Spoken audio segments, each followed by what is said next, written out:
On June 26, 2006, I was a broken and isolated man who no longer wanted to live, who couldn't imagine life drunk or sober. When I look back at that day, I see myself in jagged fragments, pieces of me scattered around the floor. I knew my addiction was bigger than me, and I knew there had to be something in this universe bigger than it.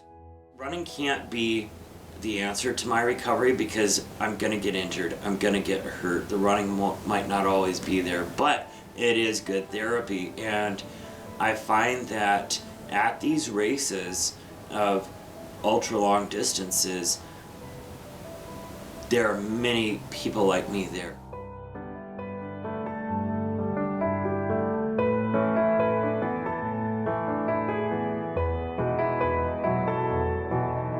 Who deal with mental illness, with addiction, eating disorder, those kind of things, drawn to that long running game, probably because it takes an obsessive type of mind, probably because you really have to get to know yourself.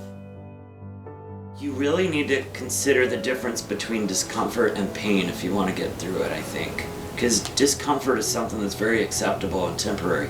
When you find the body's limits is where the misery piece is, and usually quite often that can be weather related. I can think of races where I say miles 30 through 70 were really painful, but you just keep pushing through them and moving through them, and you learn to kind of wrap your head around the pain and embrace it as, like I said, as discomfort instead of as pain. So what prompted the writing of the book?